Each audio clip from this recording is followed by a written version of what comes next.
Florida, as we look back at Washington.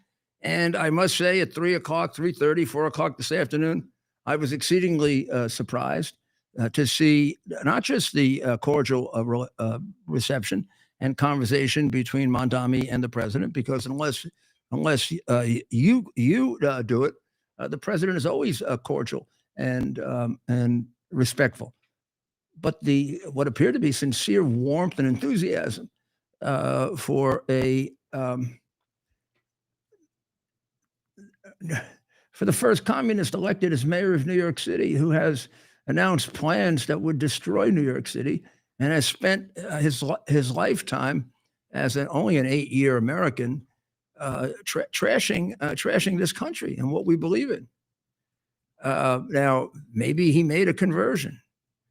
Happened to St. Paul on the way to Tarsus. Maybe it happened to, it happened to St. Paul on the way to Damascus. St. Paul of Tarsus had a conversion on the way to Damascus.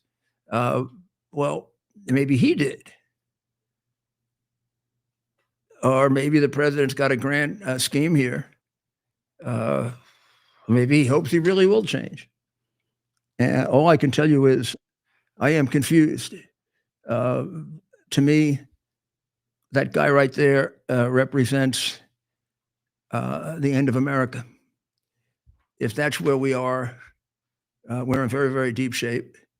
I think the rest of America should be warned about him, so they don't elect people like him, and they don't fall for his charm, which is merely a deadly charm that will take away American free enterprise and American freedom.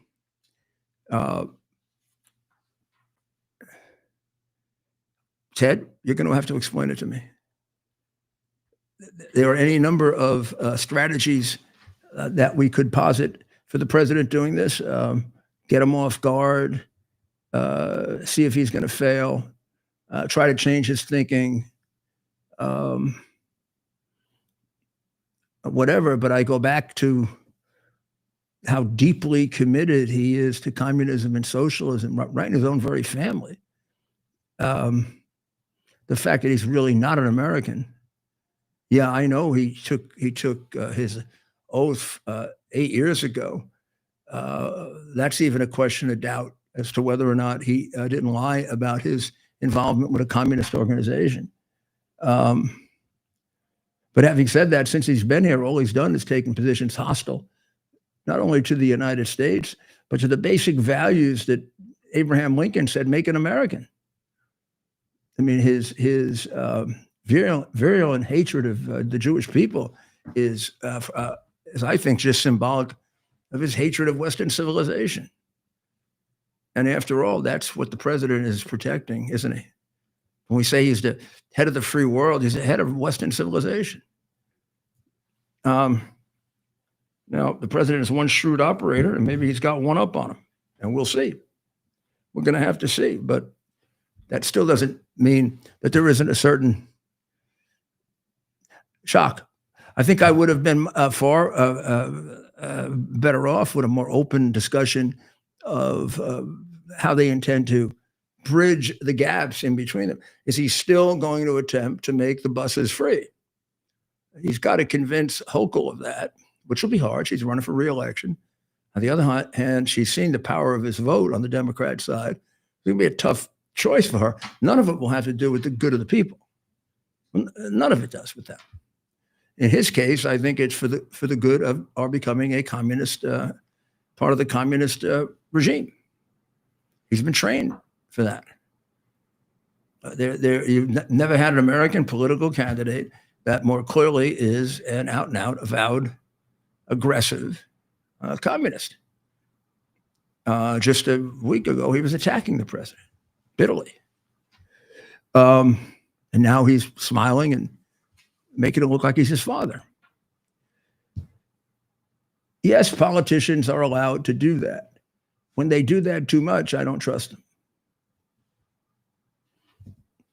So that one remains to be seen. He's got a lot of things he's got to try to put into motion. Some of it is so foreign to America that it'll be shocking.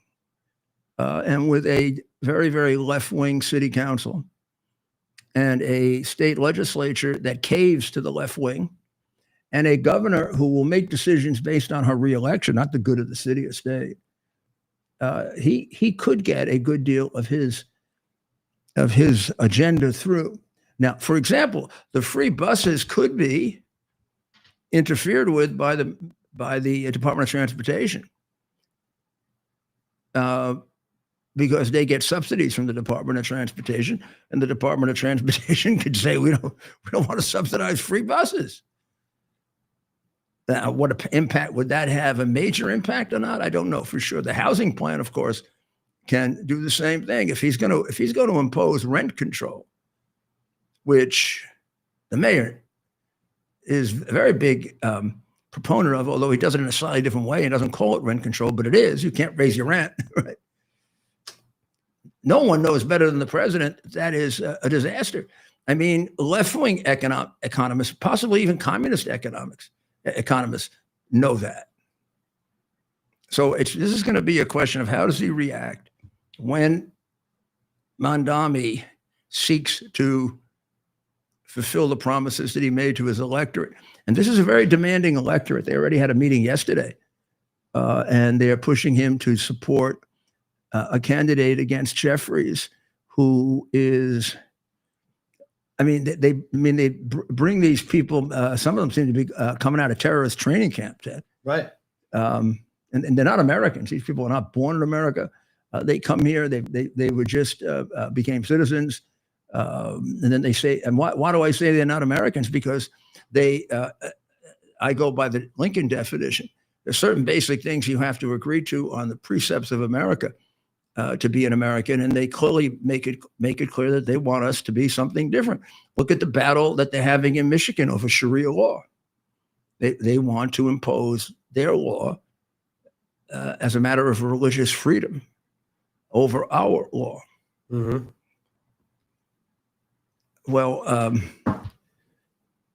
I don't know. I don't remember any very, very Orthodox Jew trying to enforce their laws. At one time, the Old Testament said you could stone people.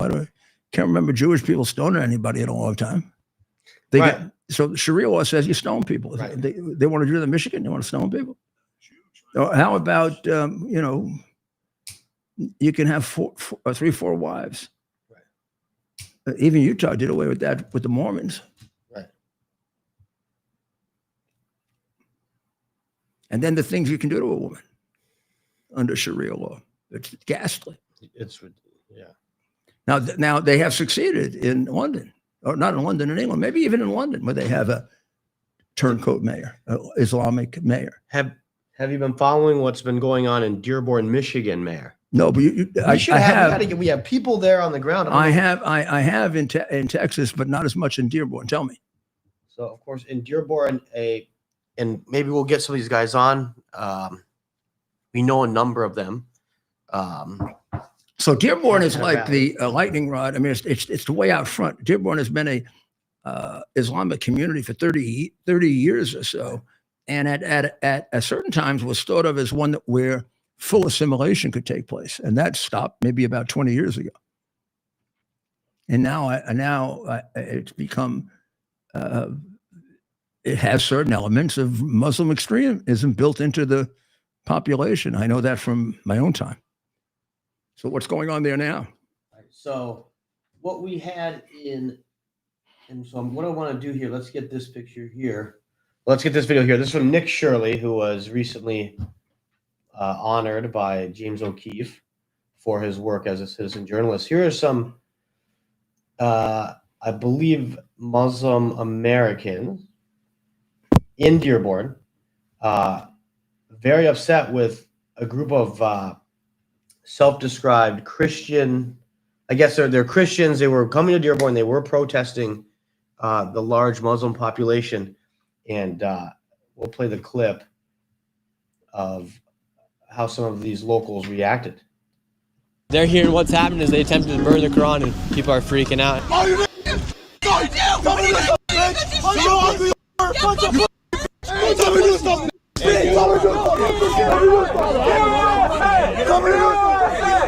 are just pulling over. Why would I get you? Why? I haven't done anything. They got word out that they tried to burn the Quran. And you're getting heated. You're just pulling over. You're hopping out of the car.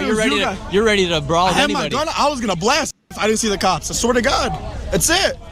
Hey, I don't care. To me, I don't care in my life. I don't give a let somebody blast me. I don't give a just because of the burning of the Quran, the attempted burning. I'll that motherfucker's life up and his family.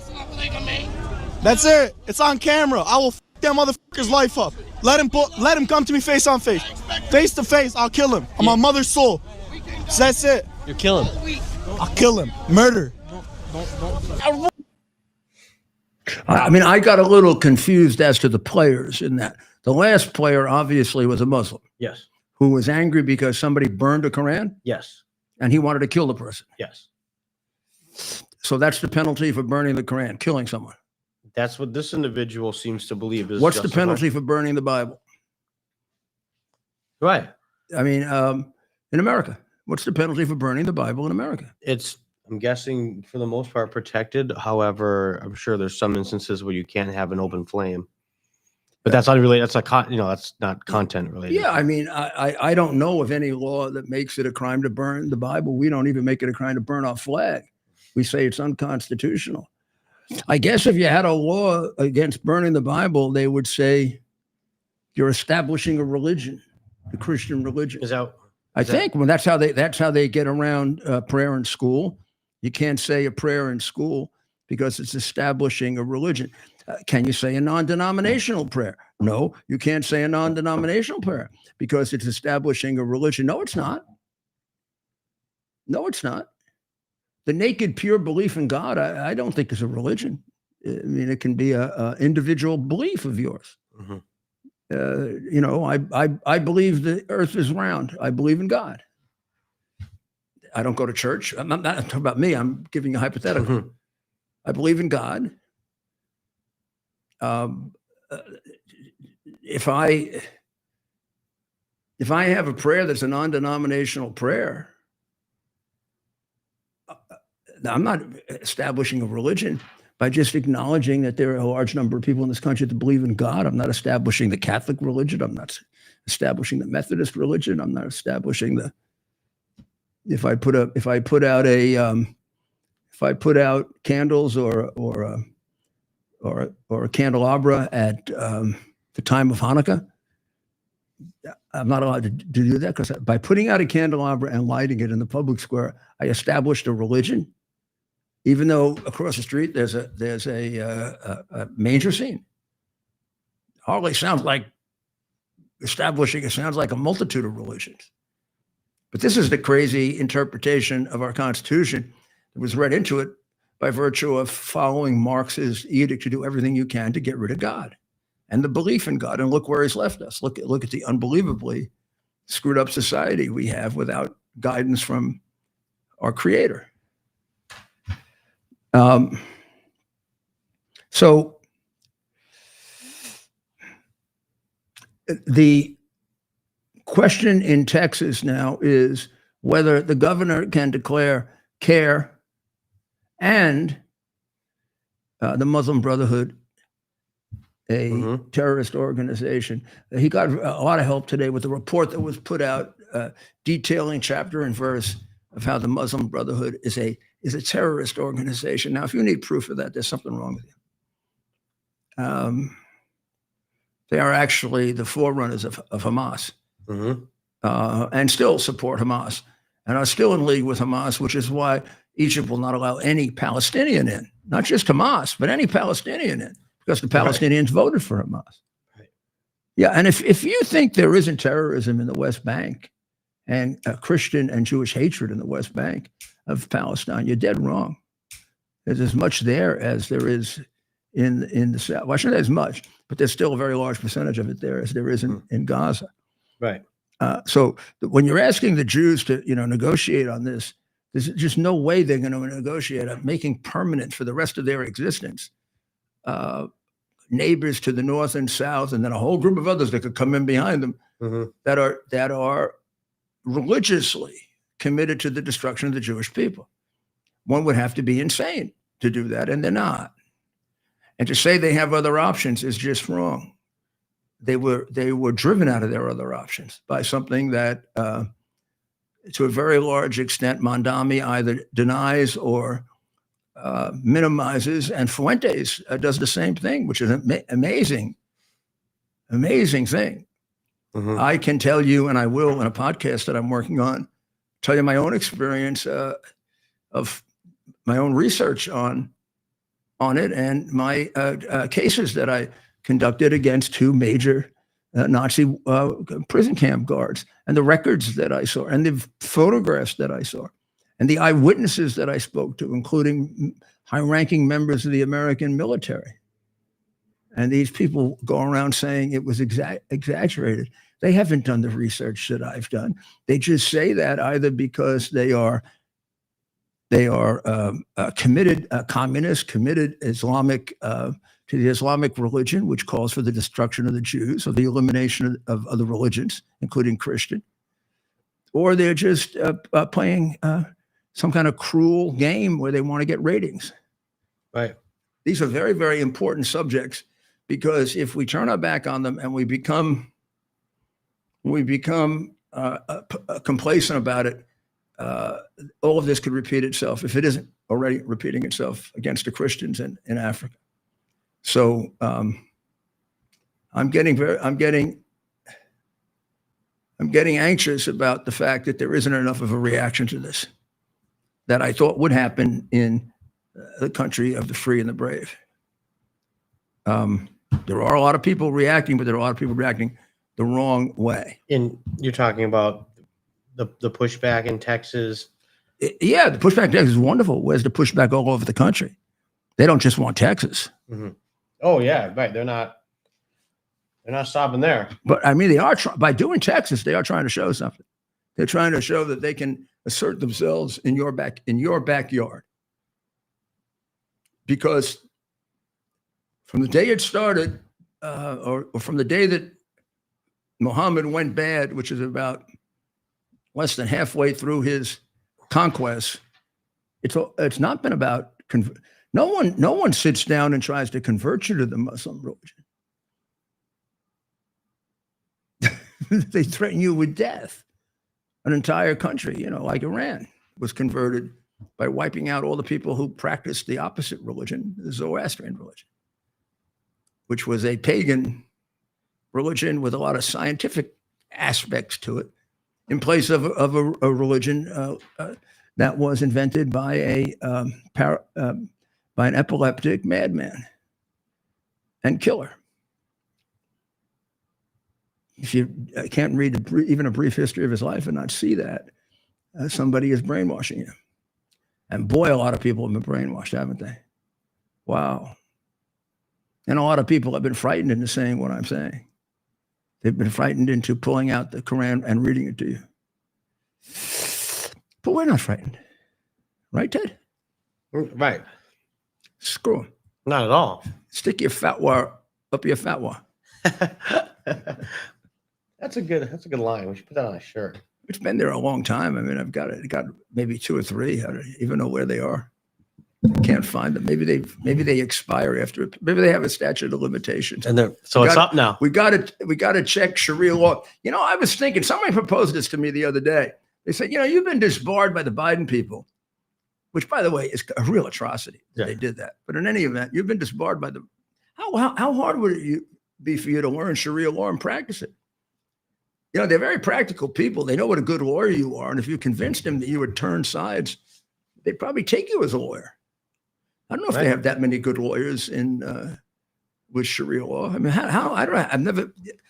I don't know if they're lawyers or they just threaten people, Right. But I mean, do they actually argue cases and like that? If your daughter is pregnant and out of wedlock, I imagine there's a multiplicity of interpretations of you can kill her, right? Yeah, I wonder how. That's a good question. I can't imagine they kill all their daughters who are pregnant out of wedlock. I mean, depends on I guess it probably depends on the region. No, I think that punishment exists, but it has a lot of discretion. Right. It is not widely used But the fact that it even exists, right? But what about the girl in Iran whose hair was showing and they my killed goodness. her? I mean, they're serious. And why does the media here cover for them? Cover for this sort of activity? The media and, like you said, a lot of the politicians in Washington. Because it's perverted. Our media is made up of a lot of young men and women who are perverted. It is. They think it's cool. They think it's cool, I guess. How do I know? I mean, but they do. Yeah. Maybe it's their bosses who have economic interests in oil, like Republicans. Some Republicans went wrong on that and changed the trajectory that was going on with Reagan, where we were beginning to get the Jewish vote. And and right now, Fuentes and Tucker Carlson are doing the best they can to change it again. Let's see if we can reintroduce anti-Semitism. Gee, we're doing so well with the Jewish vote. Let's see if we can introduce anti-Semitism. And that is not what really troubles me. What the hell? I mean, I learned at the foot of the greatest president the following: you got to constantly keep your head straight. Relationship with Israel is based on the best interests of the United States. The reason we go the extra mile for Israel is really simple. They go the extra mile for us. And who can define that better than me, the president? I know that. And therefore I'm with them.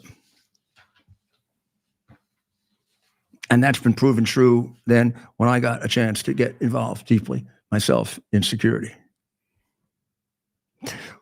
Well, we're going to take a short break and we'll be right back. And we'll be right back on this very busy Friday evening. U.S. Army Major Scott Smiley paid a high price serving our nation. Scott was leading his platoon in Iraq when a blast sent shrapnel through his eyes, leaving him blind and temporarily paralyzed. Scott would become the first blind active duty military officer before medically retiring years later. Thanks to friends like you, the Tunnel to Towers Foundation gave Scott and his family a mortgage-free, specially adapted smart home.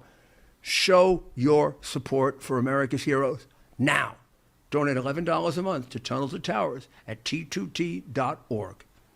Are you ready for some action? I'm ready for action. Get the Elite TV plan only through the portal. 218 channels, and it's only $69.95 a month, Wow. including your free portal. That's cheaper than everyone else. Your favorite sports, movies, news, Wow. even daytime dramas. We're talking about ESPN, OAN, Newsmax, Wow. channels you can't get anymore in certain areas. Compared to the competition, this is a way better deal. Endless selection. Not to mention all the free music channels. There's over 700 premium and classic movies all ready to go. Wow. Plus, they got catch-up TV that allows you to go back and watch what you've missed or want to watch again. Cut your cable in half and get twice as much for free. Way more channels for half the cost. After the first year, the subscription then drops to $57.95 monthly, Wow. where you change or upgrade anytime. Go to QUXNow.com and get yours today. Use promo code RUDY.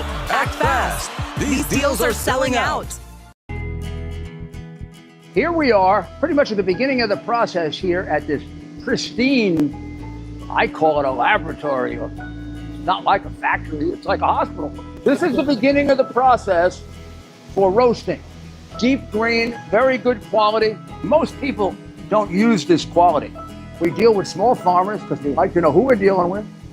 They give us the highest quality, all organic, non-GMO. You should know all Arabica beans, no Robusto, all Arabica.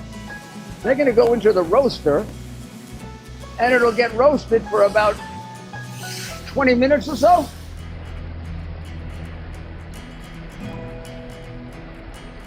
Oh my goodness, look at these.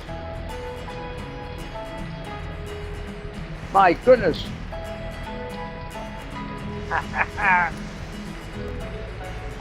You're going to want to specially order these.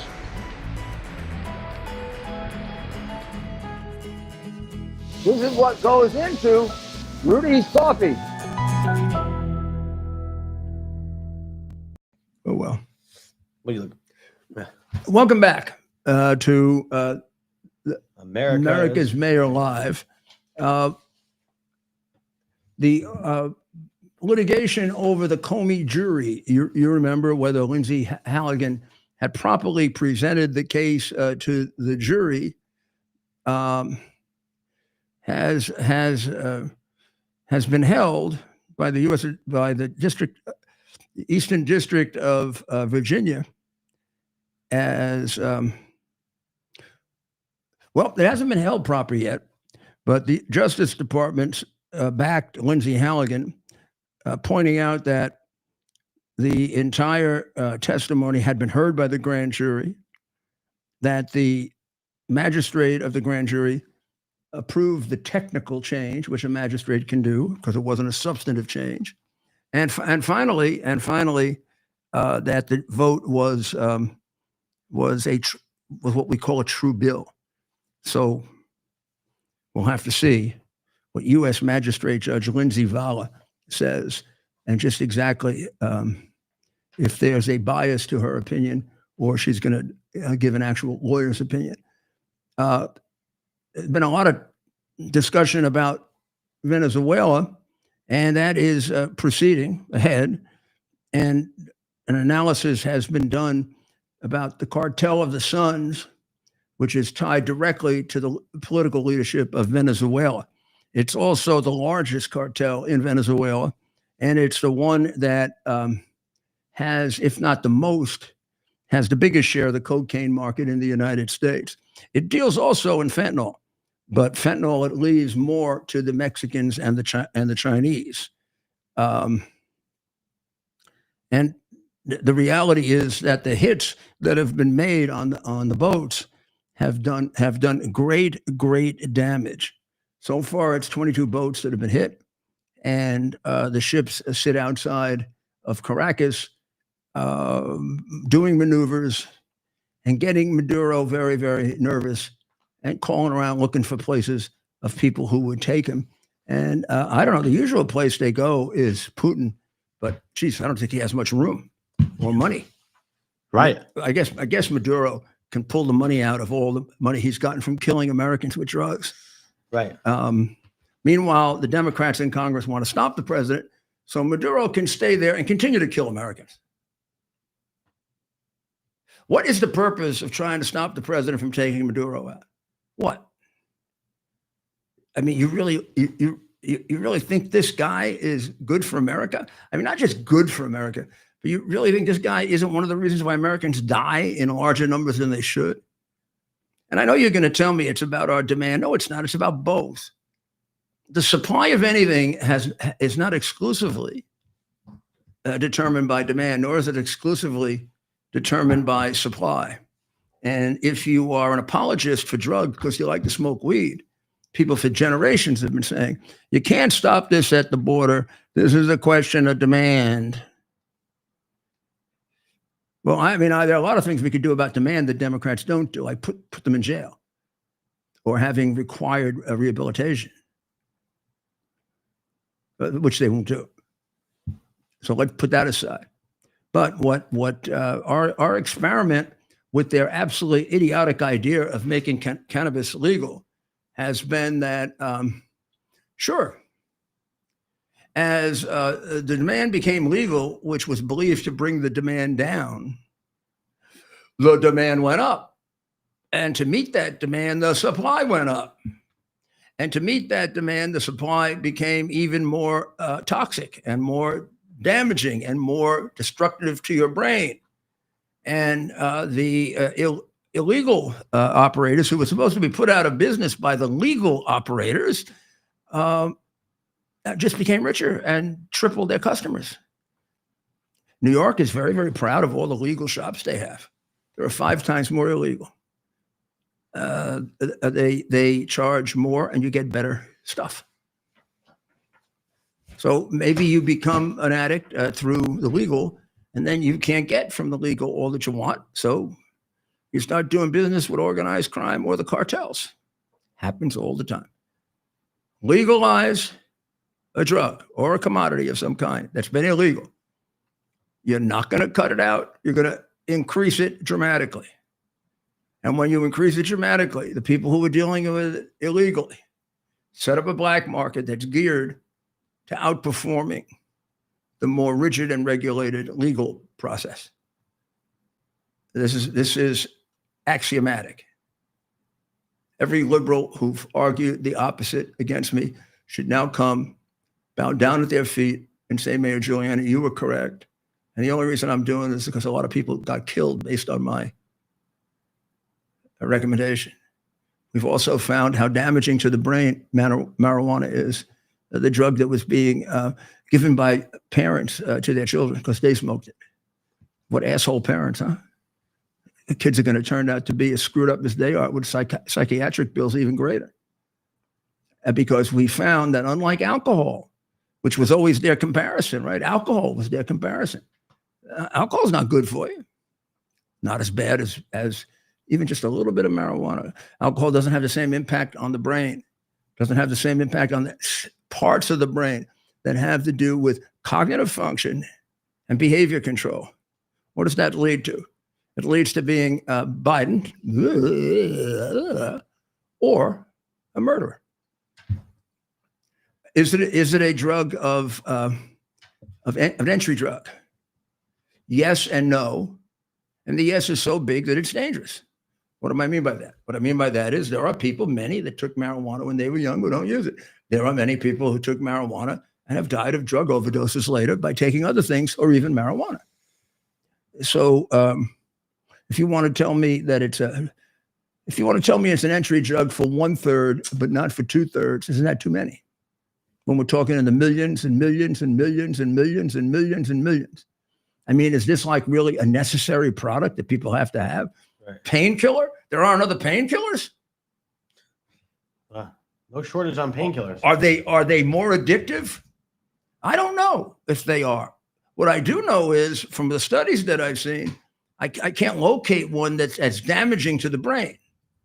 For some reason, marijuana has qualities in it, and I could have Dr. Maria go through it in great detail or some of the others, has qualities in it that are peculiarly affect two areas of the brain.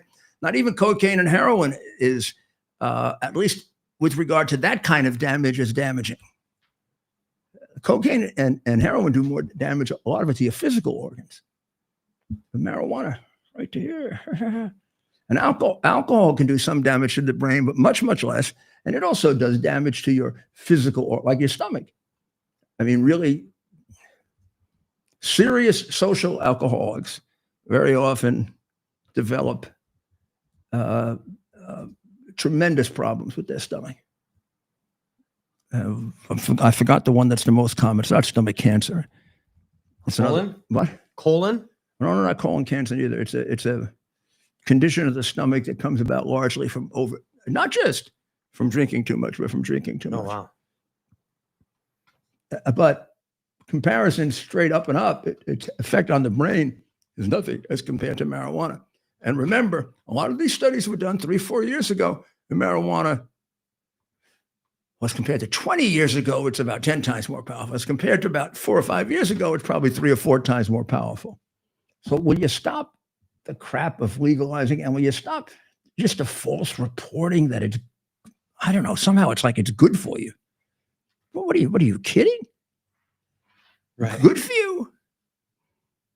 Come on. Good for you. Yeah. Well, we have some breaking news this hour, Mayor. Representative Marjorie Taylor Greene of Georgia is announcing. Become a Democrat. She is actually announcing that she's resigning from Congress effective January 5th, 2026. To run for? We don't know. I'm going to go through the message. This is hot off the press. She had a 4-page note that she just posted. So we'll read up on that. That's more than I really want to know. But yeah, 4-page. Who these people think they are? We're not sitting around. Okay. You know, when I see this volatile behavior, and this maybe there's something wrong. Maybe something going on with her. There has to be. This is shady. She's going to quit Congress after hurting Trump and possibly costing us a seat. Let's see where, we'll see where that seat is. It might be a safe red seat. Let's find out. She'll get a deal with CNN or MSNBC. Oh, yeah. And you know what I mean? She's cashing out. It's disgusting. But we don't know. We don't know for sure. We don't know. That last part was just me guessing. Let's see, right? I have an old and very cordial relationship with her, which is in grave jeopardy based on the way she's been acting. Maybe she doesn't even care, but I do. And I'm willing to give her the benefit of the doubt because this is odd behavior. Now, there was some, the beginning of this that I can tell was she wanted his support for running for governor. I've heard that. And he sent, instead of saying no, which I think he probably would have, but he was trying to give her some prepare for it. He or one of the people around him sent her a poll showing that she was getting wiped out. And therefore that this wasn't a good move for her. House leadership was. And remember, she, unlike the other, she was at one time the quintessential Trump Republican, right? She, Warren Bobbert, Gates, MAGA, right? MAGA, big MAGA in big letters. All of a sudden, a lot of those guys, the conservative caucus, wanted to get rid of McCarthy, right? Right. Well, she was a very big surprise. She was with McCarthy. That was the first move, looking like she was going mainstream. And I kind of supported her for that. I thought the idea of disrupting the Congress was not a good idea. Right. And then she stayed with what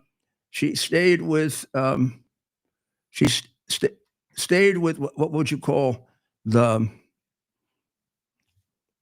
more or the less right-wing Republicans for a while on that issue, right? Yep. Did she have a place in leadership? I don't believe so, but I'm going to doing some reading. That'd be interesting because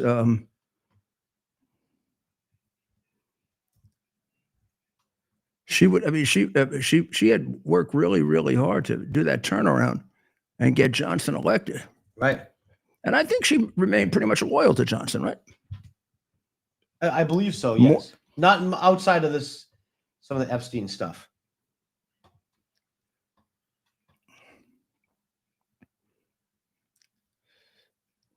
But she's been going rogue since before Epstein. Yep. We'll see if you can find out what the backstory I'm is looking at it now. Yeah. on her getting out. So that is breaking news tonight. Miss Palestine, Nadine Ayoub, who claims to be a 27-year-old U.S. and Canadian citizen, is married to the son of Hamas's most wanted prisoner, Marwan Barghouti, and she has a child named after him. She has hid that. He's serving 5 life sentences in Israel. She has hid that, and it's unclear if she is still married, and she still has she still has custody of their daughter. Now, is she really Miss Palestine? No one can find evidence of a Palestinian beauty contest selecting her. She was, however, proclaimed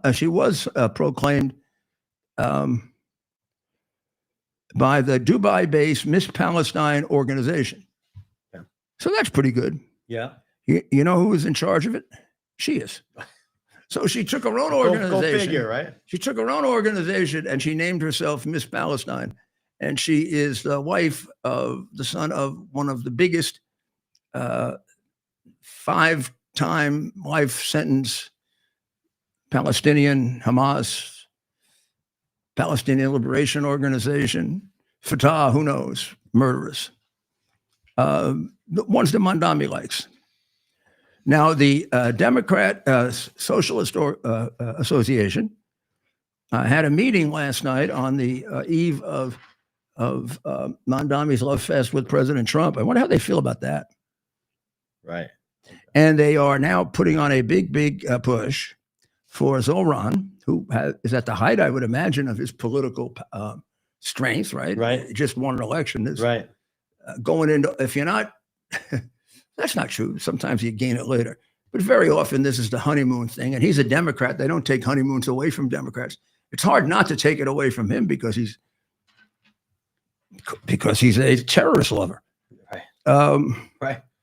It's pretty simple. so they are now setting their sights on Minority Leader of the House, Hakeem Jeffries, who DSA says is a caricature of the movement against them. And they are nominating a city council member named Che Osei. Now, Che Osei obviously is named after Che Guevara, a murdering communist of the worst kind. And they want him to run against Jeffries. And this would be in the 36th district, which is Bedford, Stuyvesant, and Crown Heights. Did Jeffries ever endorse Mamdani? He did at the very end and very reluctantly. And since then, there's been a thing saying that Jeffries has called Mamdani a caricature of the movement. So there isn't good relations between them, I guess. Will Mamdani support K? And Stuyvesant, Crown Heights. Well, Bedford Stuyvesant is 80% black. Crown Heights is split between Hasidic Jews and blacks. But it would seem to me that he is that the minority leader is safe as you can be. Yeah. Not like some of the others that were taken out. Well, who did AOC beat? I know that was. Well, she beat the number 3 guy in the House, and right. one of Madam Pelosi's favorites. Right.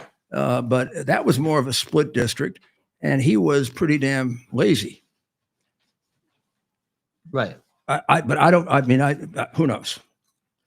I'm not going to make a guess on that one now. Now, one of the things that has to be affecting the president is a Fox poll where a plurality of respondents, 46%, say that they are personally hurt by the Trump's White House's economic actions, while only 39% say that it made no difference, and only 15% said it helped. That's wow. Now, this is a Fox poll.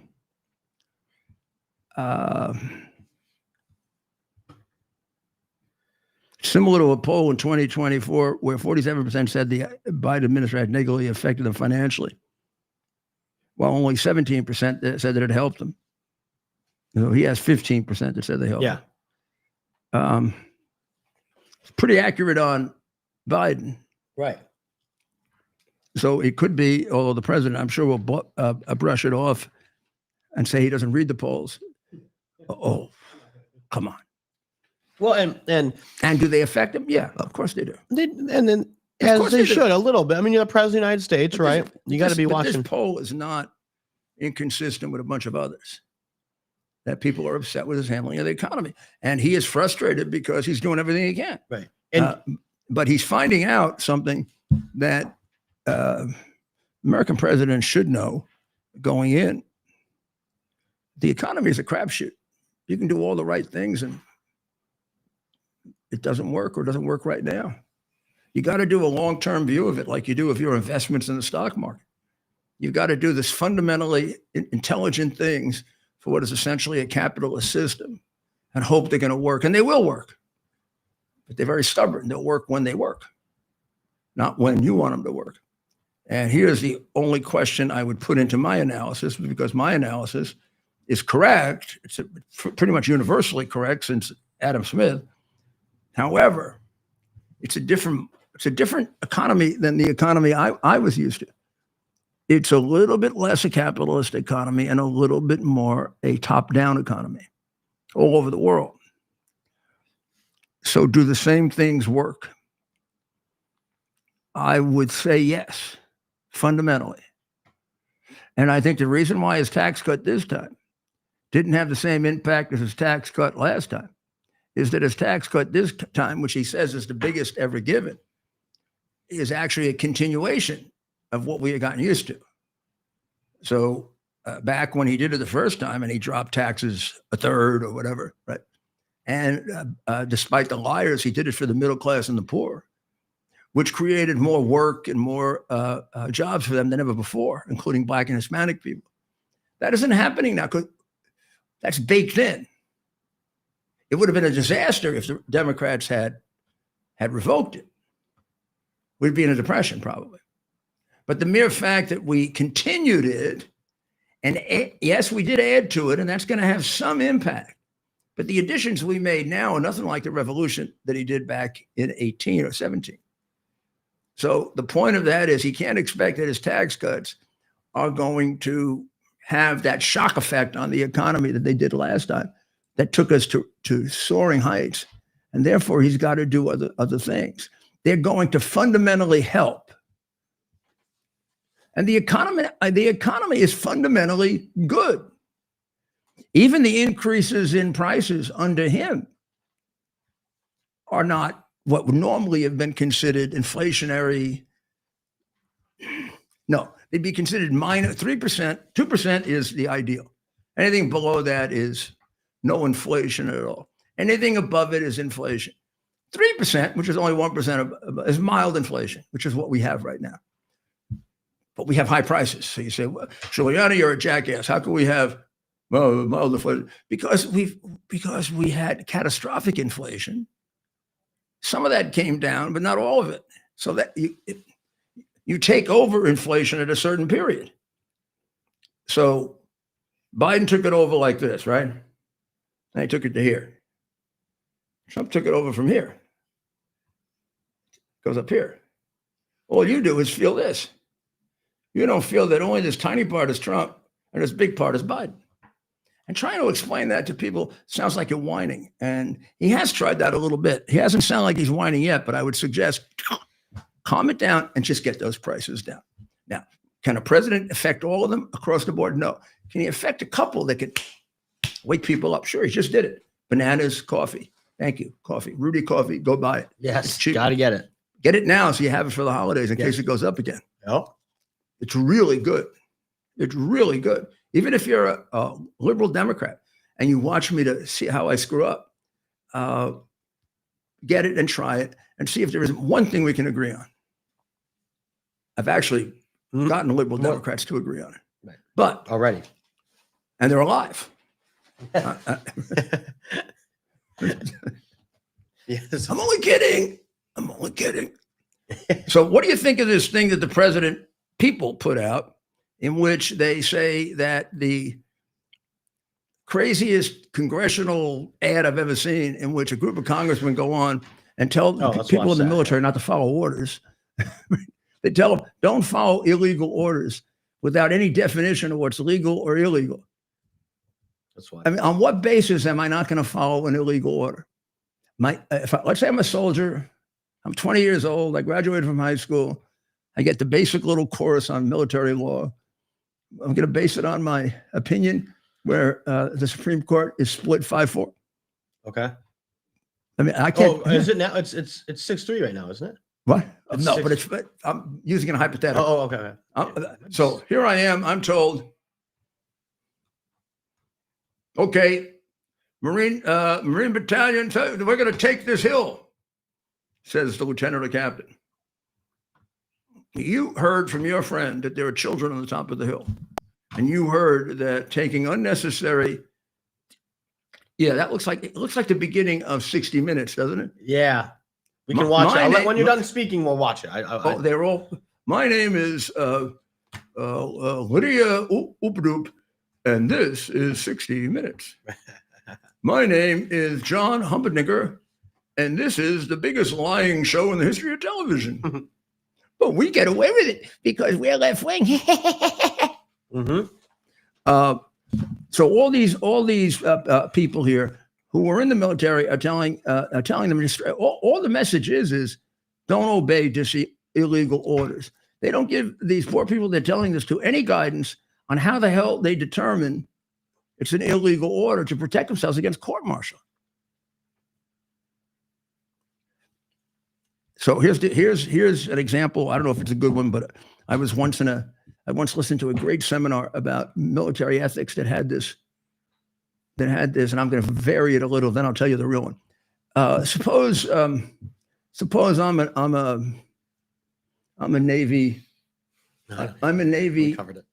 I'm a Navy, whatever, a Marine rather. And my battalion is getting ready to go take the hill. And myself and a couple of my fellow Marines had actually done surveillance at the top of the hill. And we had told the captain, Captain, there are a lot of children mixed in with this. The enemy have a lot of children in the redoubt with them. And they have them there to protect them and say that we kill civilians. But meanwhile, they're shooting at us and killing us. But we think it's illegal to take it now. Let's retreat and come back another day. The captain says, no, we got to take it now. That's what the colonel told me. And we're going to have a much bigger landing later. And if we don't clean this out, they're going to die instead of us. So we got to take the hill. Order, take the hill. Do you not follow it? You said, well, in my case, I have an individual. The other guys can go. But from my point of view, Captain, I believe I'm ruling as Justice Humperdincker. I am ruling that this is illegal, and therefore I'm not following your order. And then the rest of them hear it, and since some of them really believe it's illegal and the others don't want to get killed, they all say, no, we're not going to go up the hill. Now, these people have been in the military. They probably have been, maybe not, maybe yes. They've been have to have been faced with ambiguous orders. If everybody in the army becomes a determinant of what's legal and illegal, you don't have an army. Legal questions, I mean, some of them are easily black and white, but not the kind they're dealing with. Go to the local grocery store, private, get me some beer and kill the people in the grocery store. Okay. I can say, okay, let me bring you into the brig now. But what I'm telling you, in the middle of battle, with a close question as to what's legal, lawful, and ethical, that has to be left to, you've got to follow orders. Unless it is so clearly illegal that the whole world will agree with you. What are they doing? They're destroying the army. So they put out this thing saying that you're not supposed to follow orders. That's all it is, repetitious. But they try to do is illustrate these people were all in the military. They're all attractive, all in the military, and they all say, "Don't follow orders. Don't follow orders. Don't follow." They don't give you any help at all on how to make that determination. That's outrageous. That's outrageous exploitation of them. This is the way some of the lower courts feel when the Supreme Court just denies a petition or grants a petition and doesn't tell the courts why.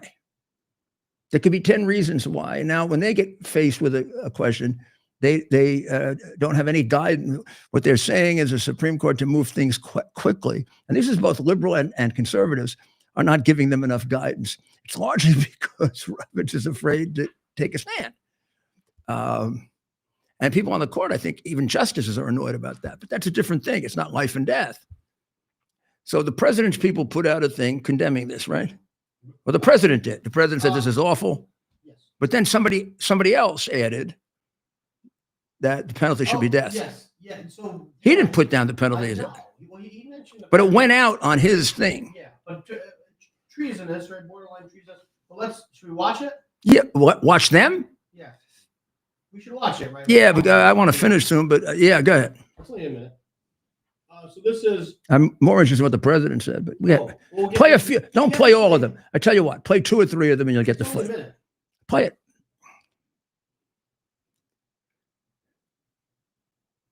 I'm Senator Alyssa Slotkin. Senator Mark Kelly. Representative Chris DeLuzio. Congresswoman Maggie Goodlander. Representative Chrissy Houlihan. Congressman Jason Crow. I was a captain in the United States Navy. Former CIA officer. Former Navy. Former now I put it off. Army Ranger.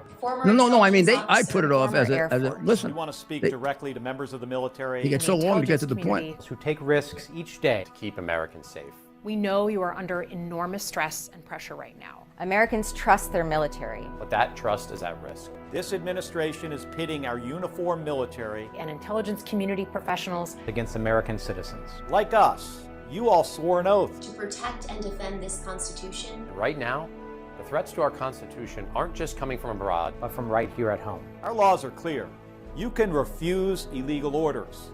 You can refuse illegal orders. You must refuse illegal orders. No one has to carry out orders that violate the law or our Constitution. We know this is hard and that it's a difficult time to be a public servant. But whether you're serving in the CIA, The Army, Our Navy, The Air Force. Your vigilance is critical. and know that we have your back.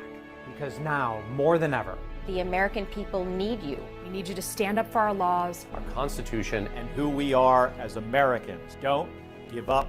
don't give up. don't give up. Don't give up the ship. That's astounding. I'm telling you why it's astounding. They don't tell you how Right. to make a determination of what is legal or illegal. And probably more than anyone else, they know how very, very often in the situations they're talking about, that is damn ambiguous. Courts, lower court says illegal, upper court says legal, upper court says illegal, and then the Supreme Court rules 5-4 one way or the other. And you're going to make that determination on a battlefield and disrupt the battle and get people killed. That's why the president is very upset. But now, what was put out? What's the language of what was put out? Do you have that? It ended with the death penalty. Right. Which has, here it is. It ended with the death penalty, and here's what it says. President Trump lashed out Thursday